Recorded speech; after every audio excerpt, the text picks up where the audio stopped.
Hello everyone, welcome to Endless Knowledge. இந்த வீடியோவில் நம்ம எதை பற்றி பார்க்க போகிறோம்னா, நம்ம கிட்ட இருக்கக்கூடிய வீடியோ ஃபைல் சைஸை எந்தவித குவாலிட்டியும் கம்மி பண்ணாமல் ஃபைலோட சைஸை மட்டும் ரெடியூஸ் பண்ணணும். அண்ட் இதுக்கு நம்ம யூஸ் பண்ண போகிற அப்ளிகேஷன் பார்த்தோம்னா கம்ப்ளீட்டாக ஓப்பன் சோர்ஸ், அதாவது ஃப்ரீ அப்ளிகேஷனை யூஸ் பண்ணி இந்த ஒர்க்கை எப்படி செய்யலாம்ங்கிறத பற்றி தான் பார்க்க போகிறோம். ஸோ உங்களுக்கு இந்த வீடியோவில் உள்ள கண்டென்ட் எல்லாமே புரியுதுன்னா மறக்காமல் லைக் பண்ணுங்கள். அண்ட் அதை விட ரொம்ப முக்கியம், இதை பற்றி தெரியாதவங்களுக்கு கண்டிப்பாக ஷேர் பண்ணிவிடுங்க. அண்ட் நீங்கள் இன்னுமே சேனலை சப்ஸ்கிரைப் பண்ணாமலே பார்த்துட்டு இருக்கீங்கன்னா மறக்காமல் சப்ஸ்கிரைப் பண்ணுங்க. அண்ட் சப்ஸ்கிரைப் பண்ண கையோட பக்கத்தில் இருக்கக்கூடிய பெல் ஐக்கனை கிளிக் பண்ணி ஆல் நோட்டிஃபிகேஷன்ஸை மறக்காம எனேபிள் பண்ணிக்கங்க.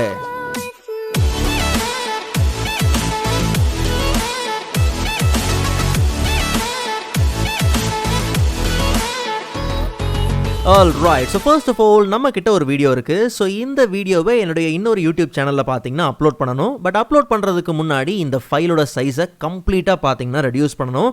காரணம் என்னென்னா, இது ஒரு 2K குவாலிட்டியில் இருக்கக்கூடிய வீடியோ. அண்ட் இந்த வீடியோவோட ஃபைல் சைஸ் கிட்டத்தட்ட 6.5 GB மேலே பார்த்தீங்கன்னா இருக்குது. ஸோ அப்போது நமக்கு இந்த வீடியோ இதே 2K குவாலிட்டியில் 60 ஃப்ரேம்ஸ் பர் செகண்டில் நமக்கு இந்த வீடியோவை கம்ப்ரஸ் பண்ணி கம்மியான ஃபைல் சைஸில் பார்த்தீங்கன்னா தேவை.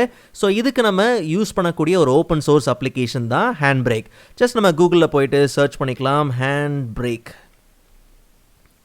ஸோ ஃபர்ஸ்ட் இருக்கக்கூடிய லிங்கை கிளிக் பண்ணி அஃபிஷியல் சைட்குள்ளே போனோம்னா அங்கே நமக்கு இந்த அப்ளிகேஷனை டவுன்லோட் பண்ணுறதுக்கான ஆப்ஷன் உண்டு. பட் நல்லா கவனிங்க, விண்டோஸ் 10 யூஸ் பண்ணுறீங்க இல்லை விண்டோஸ் 11 யூஸ் பண்ணுறீங்கன்னா இந்த டவுன்லோட் ஆப்ஷனை யூஸ் பண்ணிக்கலாம். ஒருவேளை நீங்கள் வேறு பிளாட்ஃபார்ம் யூஸ் பண்ணுறீங்க, லைக் மேக் யூஸ் பண்ணுறீங்க, லினக்ஸ் யூஸ் பண்ணுறீங்க, இல்லை ஈவன் விண்டோஸ் 8 இல்லை இயர்லியர் வெர்ஷன்ஸ்லாம் யூஸ் பண்ணுறீங்கன்னா அப்போ தாராளமாக நீங்கள் என்ன பண்ணலாம், அதர் பிளாட்ஃபார்ம்ஸ்குள்ளே போனீங்கன்னா அப்போ மற்ற வெர்ஷன்ஸை டவுன்லோட் பண்ணுறதுக்கான ஆப்ஷன் உண்டு. பட் நாம் யூஸ் பண்ணுறது விண்டோஸ் 10 தான். ஸோ டைரெக்டாக நம்ம டவுன்லோட் கொடுத்து டவுன்லோட் பண்ணிக்கலாம். அண்ட் இது கம்ப்ளீட்லி பார்த்தீங்கன்னா ஓப்பன் சோர்ஸ், அதாவது free application. So once download பண்ண கையோட அப்ளிகேஷனை டபுள் கிளிக் பண்ணி இன்ஸ்டாலேஷன் ப்ராசஸ் ஆரம்பிச்சிடலாம். ஸோ நெக்ஸ்ட் கொடுத்துக்கலாம் and next and even install. So நல்லா கவனிங்க, அப்ளிகேஷனை டபுள் கிளிக் பண்ணி லான்ச் பண்ணும்போது .NET எரர் காமிச்சதுன்னா, மோஸ்ட்டாக காமிச்சது அப்படிங்கிற பட்சத்தில் கண்டிப்பாக நீங்கள் .NET டவுன்லோட் பண்ணி ஆகணும். ஸோ அண்ட் அதை டவுன்லோட் பண்ணுறதுக்கான அந்த அஃபிஷியல் லிங்க்கை நான் டிஸ்கிரிப்ஷனில் கொடுத்துருக்கிறேன், கண்டிப்பாக நீங்கள் செக் பண்ணி பாருங்கள். அண்ட் அதே மாதிரி .NET டவுன்லோட் பண்ணும்போது Windows, Linux and Mac OS எல்லா பிளாட்ஃபார்முக்கும் பார்த்தீங்கன்னா இருக்குது. அண்ட் அதில் உங்களுக்கு தேவையான வெர்ஷன்ஸை நீங்கள் என்ன பண்ணலாம்னா கிளிக் பண்ணி டவுன்லோட் பண்ணிக்கலாம். ஸோ ஒன்ஸ் அப்ளிகேஷன் ஓப்பன் பண்ண கையோட நமக்கு தேவையான வீடியோ ஃபைல்ஸை இம்போர்ட் பண்ணுறதுக்கு 2 ஆப்ஷன் இருக்குது. ஒருவேளை மல்டிபிள் வீடியோ ஃபைல்ஸ் ஒரு சிங்கிள் ஃபோல்டருக்குள்ளே நீங்கள் பிளேஸ் பண்ணியிருக்கீங்க அப்படிங்கிற பட்சத்தில் அந்த கம்ப்ளீட் ஃபோல்டரையும் நீங்கள் இம்போர்ட் பண்ணுறதுக்கு ஃபர்ஸ்ட் இருக்கக்கூடிய ஃபோல்டர் பேட்ச் ஸ்கேன் இந்த ஆப்ஷன் நீங்கள் என்ன பண்ணலாம், யூஸ் பண்ணலாம். இல்லை சிங்கிள் ஃபைல் தான் நீங்கள் இம்போர்ட் பண்ண போகிறீங்கன்னா ஃபைல் அப்படிங்கிற இந்த ஆப்ஷனை யூஸ் பண்ணிக்கலாம். ஸோ நமக்கு இப்போதைக்கு ஒரே ஒரு வீடியோ தான் பார்த்தீங்கன்னா கம்ப்ரஸ் பண்ணி ஆகணும். ஸோ ஜஸ்ட் கிளிக் பண்ணி நம்ம ப்ரௌஸ் பண்ணி அதை எடுத்துக்கலாம். ஸோ நமக்கு தேவையான வீடியோ பார்த்தீங்கன்னா இங்கே இருக்குது ஃபைனல் பார்ட். அண்ட் இந்த வீடியோவோட ஃபைல் சைஸ் கிட்டத்தட்ட 6.76 GB. ஜஸ்ட் நம்ம இம்போர்ட் பண்ணிக்கலாம்.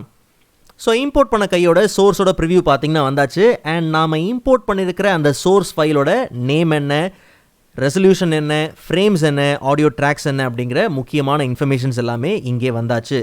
அண்ட் இங்கே இருக்கக்கூடிய ஏதாவது ஒரு ஆப்ஷன் உங்களுக்கு புரியல, அது என்னன்னு தெரியலனா அதுக்கு மேலே நீங்கள் கர்சரை கொண்டு போனாலே போதும், அங்கே உங்களுக்கு அந்த ஆப்ஷனுக்கான டிப்ஸ் பார்த்தீங்கன்னா வந்துடும். ஸோ அது என்ன, எந்த மாதிரியான ஆப்ஷன், எதுக்கு யூஸ் பண்ணலாம் அப்படிங்கிறத ஈஸியாக நீங்கள் புரிஞ்சுக்க முடியும். பட் இந்த கம்ப்ரெஷன் வேலையை ஈஸியாக முடிக்கிறதுக்கு நமக்கு ப்ரீசெட் பார்த்தீங்கன்னா இருக்குது. ஸோ வெரைட்டி ஆஃப் ப்ரீசெட் இருக்குது. ஸோ இங்கே ஜெனரல் கேட்டகரி இருக்குது. அண்ட் அதே மாதிரி வெப் பேஸ் கேட்டகரி இருக்குது. இல்லை ஒரு டிவைஸ் பேஸ் பண்ணி தான் நீங்கள் உங்களுடைய வீடியோவை கம்ப்ரெஸ் பண்ண போகிறீங்கன்ற பட்சத்தில் அதுக்கேற்ற மாதிரி வெரைட்டி ஆஃப் ப்ரீசெட் பார்த்தீங்கன்னா இருக்குது. பட் நல்லா கவனிங்க, நமக்கு இந்த வீடியோவை பார்த்தீங்கன்னா கம்ப்ளீட்டாக யூடியூப்பில் அப்லோட் பண்ணணும். ஸோ இது ஒரு 2K வீடியோ இல்லையா? ஸோ அப்போ அதுக்கேற்ற மாதிரி பார்த்தீங்கன்னா இங்கே ஒரு ப்ரீசெட் இருக்குது. ஸோ இந்த ப்ரீசெட்டை நம்ம என்ன பண்ணலாம், எடுத்துக்கலாம். ஸோ இப்படி ஒரு ப்ரீசெட்டை நம்ம செலக்ட் பண்ணுறதுனால அதுக்கேற்ற மாதிரி ஆப்ஷன்ஸ் எல்லாமே பார்த்தீங்கன்னா ஆட்டோமேட்டிக்காக அப்ளை ஆகிருக்கும். பட் இருந்தாலும் நாம் ஒரு சில விஷயங்களை மாடிஃபை பண்ண போகிறோம். ஆக்சுவலாக மேலே இருக்கிறது சோர்ஸ் சொல்லியிருந்தேன். அண்ட் கீழே இருக்கக்கூடிய இந்த சம்மரி ஏரியாவில் இருக்கக்கூடியது பார்த்தீங்கன்னா அவுட்புட். ஸோ நமக்கு சோர்ஸும் பார்த்தீங்கன்னா 2Kல தான் இருக்குது. பட் நமக்கு வெளியில் வரக்கூடிய அந்த அவுட்புட்டும் பார்த்தீங்கன்னா 2K ரெசல்யூஷனில் தான் பார்த்தீங்கன்னா தேவை. பட் சைஸ் கம்மியாக தேவை. ஒருவேளை இங்கே நீங்கள் 1080p தான் வைக்கிறீங்க அப்படிங்கிற பட்சத்தில் அதுக்கேற்ற மாதிரி பார்த்தீங்கன்னா கண்டிப்பாக இங்கே அந்த அவுட்புட்டோட சைஸும் பார்த்தீங்கன்னா சேஞ்ச் ஆகும். ஸோ நாம் இப்போதைக்கு ஆஸ் யூஷுவல் அந்த 2Kவே பார்த்தீங்கன்னா மெயின்டைன் பண்ணிக்கலாம்.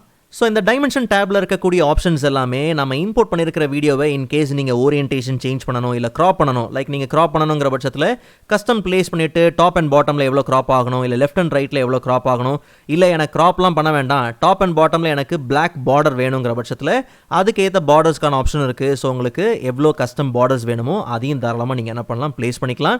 இல்லை உங்களுக்கு ரெசல்யூஷன் மாற்றணும், ஸ்கேலிங் மாற்றணுங்கிற பட்சத்தில் உங்களுக்கு என்ன ஸ்கேலிங் என்ன ரெசல்யூஷன் ப்ளேஸ் பண்ணுறீங்களோ அதுக்கேற்ற மாதிரி ஃபைனல் டைமென்ஷன் பார்த்தீங்கன்னா சேஞ்ச் ஆகும்.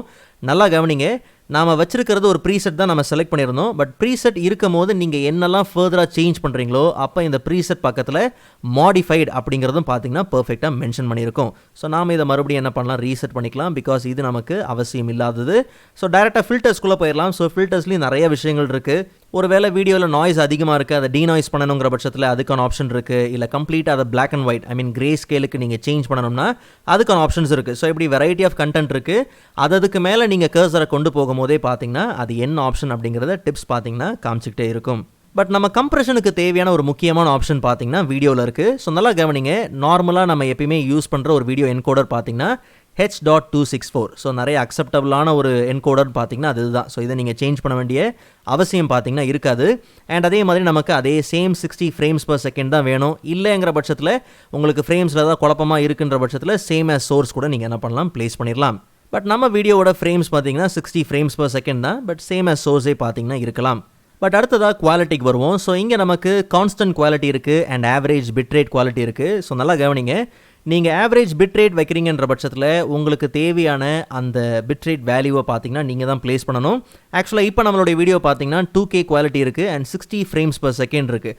So 2K quality 30 frames per second இருக்குது அப்படிங்கிற பட்சத்தில் மினிமம் 15,000லேருந்து 23,000 வரைக்கும் நம்ம பிட்ரேட் என்ன பண்ணலாம், ப்ளேஸ் பண்ணலாம். இல்லை 60 frames per second 2K quality 60 frames per secondல இருக்குன்ற பட்சத்தில் மினிமம் 25,000லேருந்து மேக்ஸிமம் 30,000 வரைக்கும் பார்த்தீங்கன்னா நீங்கள் பிட்ரேட்டை ப்ளேஸ் பண்ணிக்கலாம். பட் ரெக்கமெண்டட் என்னென்னா கான்ஸ்டன்ட் குவாலிட்டி போகிறது தான். ஸோ இங்கே நமக்கு ஒரு ஸ்லைடர் இருக்குது குவாலிட்டி அட்ஜஸ்ட் பண்ணுறதுக்கு. அண்ட் அதில் ஹோவர் பண்ணும் போதே கீழே நமக்கு மென்ஷன் பண்ணியிருக்கோம் சஜஸ்டட் வேல்யூ வந்து பார்த்தீங்கன்னா ஸ்டாண்டர்டான ஒரு டெஃபினேஷன் வேணும்னா 18லேருந்து 20 வரைக்கும் ப்ளேஸ் பண்ணலாம். டெஃபினேஷன் சோர்ஸ் உங்களுக்கு இன்னும் ஹையாக வேணும் அப்படிங்கிற பட்சத்தில் 20 to 23 என்ன பண்ணலாம், ப்ளேஸ் பண்ணலாம். ஸோ அப்போ நாம் என்ன பண்ணலாம்னா 23 என்ன பண்ணலாம் வைக்கலாம். ஸோ அப்போ நமக்கு நல்ல குவாலிட்டியான ஒரு அவுட்புட் பார்த்தீங்கன்னா கிடைக்கிறது உண்டு. அண்ட் அடுத்ததாக பார்த்தோம்னா என்கோடர் ஆப்ஷன். அண்ட் இதில் முக்கியமானது என்கோடர் ப்ரீசெட், அதாவது என்கோடிங் ஸ்பீட். நல்லா கவனிங்க, இதில் ஹோவர் பண்ணும் போதே நல்லா மென்ஷன் பண்ணியிருப்பாங்க. நீங்கள் எவ்வளோக்கு எவ்வளோ என்கோடிங் ஸ்பீடை கம்மி பண்ணுறீங்களோ, ஸ்லோவாக ப்ளேஸ் பண்ணுறீங்களோ அந்த அளவுக்கு அவுட்புட்டோட குவாலிட்டி பார்த்தீங்கன்னா நல்லாயிருக்கும் அண்ட் கம்மியான ஃபைல் சைஸில் பார்த்தீங்கன்னா இருக்கும். ஒருவேளை என்கோடிங் ஸ்பீட் ரொம்ப ஃபாஸ்ட்டாக தான் இருக்கணும், இல்லை வெரி ஃபாஸ்ட்டில் இருக்கணும் அப்படிங்கிற பட்சத்தில் அப்போ நமக்கு அவுட்புட் குவாலிட்டியில் நல்ல டிஃப்ரென்ஸ் இருக்கும் அண்ட் கண்டிப்பாக ஃபைலோட சைஸும் பார்த்திங்கன்னா அதிகமாக இருக்கும். ஸோ முடிஞ்ச அளவுக்கு ஸ்லோ வைக்கிறது நல்லது. இல்லை மீடியம் அப்படிங்கிறது ஓகே, பட் ஃபாஸ்ட் அப்படின்னும் போதே டிஃப்ரென்ஸ் பார்த்திங்கன்னா நல்லாவே தெரிய ஆரம்பிக்கும். பட் நான் இப்போதைக்கு ஃபாஸ்ட் தான் வைக்கிறேன். காரணம் நமக்கு வேலை கொஞ்சம் சீக்கிரமாக முடியணும், அதனால தான்.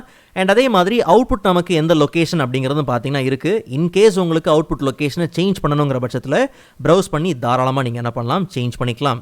அண்ட் இப்போது ஆடியோ டேப்பில் பார்த்தோம்னா நமக்கு ஆஸ் யூஷுவல் ஏஏசி கோடக் தான் பார்த்தீங்கன்னா யூஸ் ஆகிருக்கு. பட் பிட்ரேட் பார்த்தீங்கன்னா எனக்கு தெரிஞ்சு அதிகமாக இருக்குதுன்னு நினைக்கிறேன். பிகாஸ் நம்மளுடைய வீடியோவில் போய் பார்க்கலாம், ஜஸ்ட் நம்மளுடைய endless games. Okay right. So இந்த ப்ராப்பர்ட்டிஸில் போய் பார்த்தோம்னா நமக்கு வீடியோவோட ஆடியோவோட பிட் ரேட் பார்த்தீங்கன்னா 192 kbps தான். அண்ட் சாம்பிள் ரேட் வந்து 44 Hz தான் இருக்குது இல்லையா.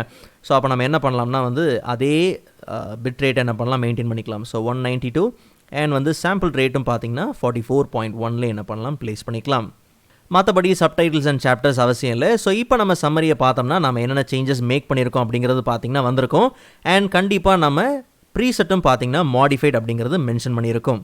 பட் இப்போ நமக்கு ஒரு டவுட் வரும், என்னென்னா ஒருவேளை வீடியோவோட என்கோடிங் ஸ்பீட் நமக்கு நல்ல குவாலிட்டி கம்மியான சைஸில் வேணுங்கிறதுக்காக என்கோடிங் ஸ்பீடை வந்து ரொம்ப ஸ்லோவாக வைக்கிறோம் அப்படின்ற பட்சத்தில் கண்டிப்பாக அவுட்புட் வரதுக்கு ரொம்ப டைம் எடுக்கும். ஒருவேளை அவுட்புட் வந்ததுக்கப்புறம் நல்லா இல்லை அப்படிங்கிற பட்சத்தில் மறுபடியும் நம்ம ஆப்ஷன்ஸ்லாம் சேஞ்ச் பண்ணி திருப்பி நம்ம என்கோட் பண்ணி ஆகணும். அதுக்கு முன்னாடியே ஒரு ப்ரிவ்யூ இருந்ததுன்னா இப்படி தான் நமக்கு அவுட்புட் வரும் அப்படிங்கிற ஒரு ப்ரிவ்யூ இருந்துச்சுன்னா வேணும்னா நமக்கு இங்கே ஆப்ஷன்ஸை சேஞ்ச் பண்ணலாம் அப்படிங்கிறது இருக்கும். ஸோ நீங்கள் இப்போ வச்சிருக்கிற இந்த செட்டிங்ஸை வச்சே நம்ம ப்ரிவ்யூ என்ன பண்ணலாம் பார்க்கலாம். ஜஸ்ட் நம்ம ப்ரிவியூக்குள்ளே போயிட்டு இங்கே நமக்கு லைவ் ப்ரிவ்யூ இருக்குது. ஸோ உங்களுக்கு எவ்வளோ செகண்ட்ஸ் அந்த ப்ரிவ்யூ வேணும் அப்படிங்கிறத நீங்கள் கொடுத்துக்கலாம். ஸோ 5 செகண்ட்ஸ்லேருந்து 240 வரைக்கும் இருக்குது. ஸோ நமக்கு ஒரு 10 செகண்ட்ஸ் பார்த்தீங்கன்னா அந்த ப்ரிவ்யூ தேவை. அண்ட் லைவ் ப்ரிவ்யூவை நம்ம என்ன பண்ணலாம், கிளிக் பண்ணிக்கலாம். ஸோ குறிப்பிட்ட அந்த 10 செகண்ட்ஸ் மட்டும் பார்த்தீங்கன்னா நமக்கு ரெண்டர் ஆகி வந்துடும். ஸோ ரெண்டரிங் ஃபினிஷ் ஆனதுக்கப்புறம் ப்ரிவ்யூ எங்கே இருக்கும்னா டேரெக்டாக நீங்கள் வீடியோஸ்குள்ளே போங்க. அங்கே ஃபைனல் பார்ட் அப்படிங்கிற அந்த வீடியோவோட ப்ரிவ்யூ பார்த்தீங்கன்னா இருக்கும். ஜஸ்ட் நம்ம அதை ப்ளே பண்ணி பார்க்கலாம்.